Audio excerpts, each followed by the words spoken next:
Assalamualaikum warahmatullahi wabarakatuh. Salam sejahtera untuk kita semua. Ya, bertemu lagi dengan saya di mata pelajaran instalasi tenaga listrik untuk kelas 11 TTL. Adapun yang akan kita bahas pada kesempatan ini adalah perlengkapan hubung bagi. Setelah minggu lalu kita mempelajari terkait alat pengukur dan pembatas. Ya, kita masuk ke tahap selanjutnya, yakni perlengkapan hubung bagi. Namun sebelum itu, ada baiknya kita berdoa menurut agama dan kepercayaan kita masing-masing, agar apa yang kita pelajari pada kesempatan ini mendapat ridho dari Tuhan yang Maha Kuasa. Berdoa dimulai.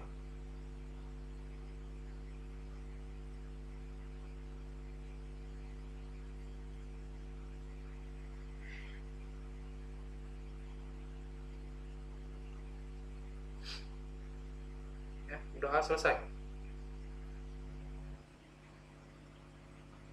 Baik, kita akan coba mengidentifikasi apa sih perlengkapan hubung bagi.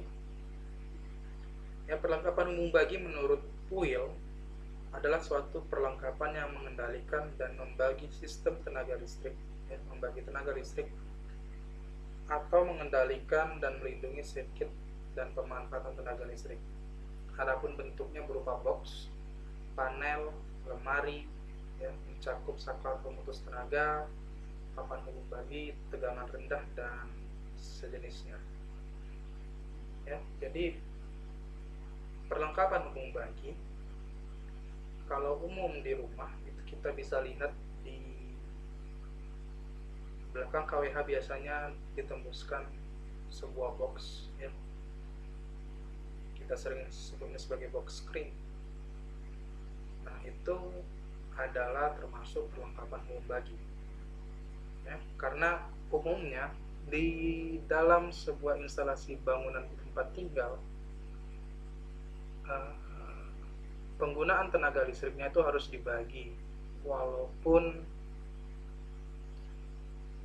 jumlah titik pada bangunan tersebut tidak terlalu banyak, namun seyogyanya seharusnya dibagi. Agar apa?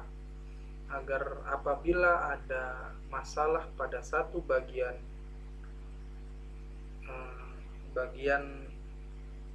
sirkuit listrik bermasalah, maka tidak akan mengganggu sirkuit listrik yang lain.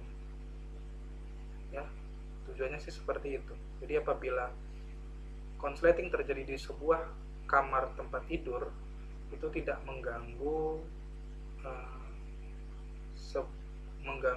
keberlangsungan listrik di ruangan lain, atau bisa saja di ruangan tamu misalnya, itu tidak terganggu karena memang sudah kita bagi berdasarkan jalurnya.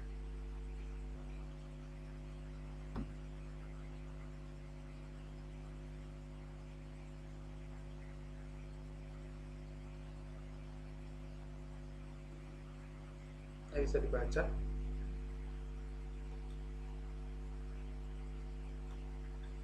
Ya, PHB berfungsi untuk menerima energi listrik dari APP, kemudian didistribusikan dan mengontrolnya melalui sirkuit cabang ke PHB cabang. Ya. Kalau di rumah bertingkat misal lantai 1 dan lantai 2 itu beda dia jalurnya. Jadi apabila ada masalah di lantai 1, lantai 2 tidak bermasalah. Seharusnya seperti itu. Kalau yang memasang instalasi bangunannya adalah orang yang memperdomani Puil, ya, artinya dalam pemasangannya dia melihat hukum di buku Puil.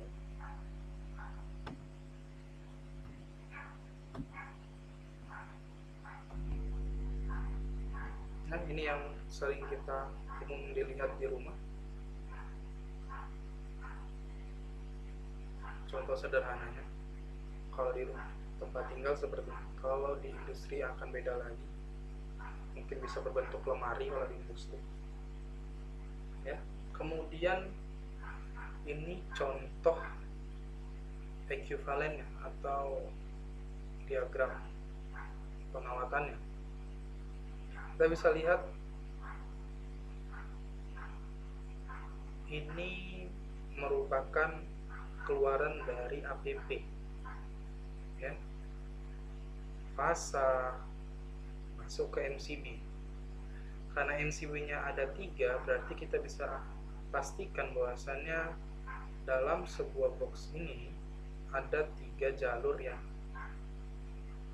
dilayani ya. Kemudian fasanya diparalelkan ya, disortkan secara paralel. Oke, MCB 1, kemudian MCB 2, MCB 3. Kemudian keluarannya menuju ke jalur 1, jalur 2, jalur 3. Begitu juga dengan netralnya. Nah, netralnya kita taruh di sini. Kemudian netral 1, netral 2, dan netral 3. RD-nya juga seperti itu. RD ini pengaman ke jalur 1, jalur 2, jalur 3. Nah, instalasi tenaga listrik itu nanti umumnya akan berkutat di sini. Bagaimana kita bisa membagi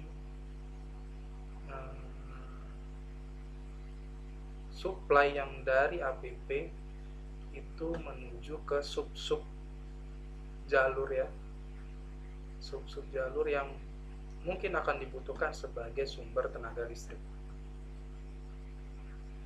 Ini pengaplikasian di lapangan ya. Kalau ini secara gambar ini di lapangan seperti ini.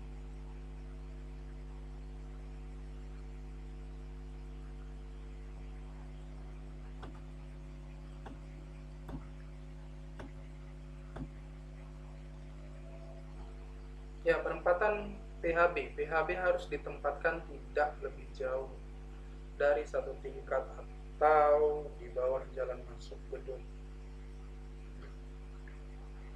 dan harus dapat dicapai dengan mudah dari jalan masuk. Artinya apabila APP-nya ada di lantai 1, PHB-nya janganlah ditaruh di lantai 2 atau lantai 3 ya. Minimal dia 1 lantai. Kemudian tinggi dari lantai itu 1,2 meter. Agar apa? Agar kita juga masih bisa menjangkaunya kalau 1,2 meter. Kalau 5 meter itu agak susah. Atau kalau misalnya di bawah 1,2 meter, setidaknya harus memenuhi sebuah persyaratan. Misal, dia harus ditambah dengan knop penutup agar tidak bisa dijangkau oleh anak kecil ya, atau orang yang tidak tahu itu adalah sebuah papan perlengkapan hubung bagi ya.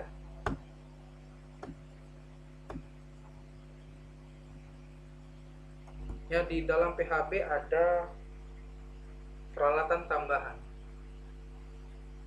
ya, bisa dia rel-rel proteksi, kemudian ada trafo tegangan, trafo arus, ini untuk yang skala besar ya. Kemudian ada alat ukur amperemeter, voltmeter, frekuensi meter, cosbimeter. Kemudian ada lampu-lampu tanda atau lampu-lampu indikator. Nah, ini sifatnya edisional, tambahan.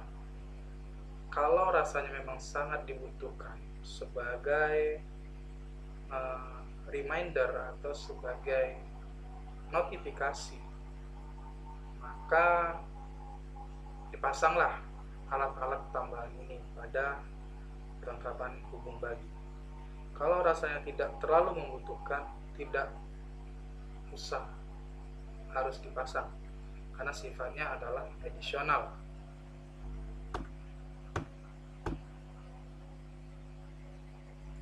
Ya, saya rasa cukup sekian pembahasan terkait perlengkapan hubung bagi.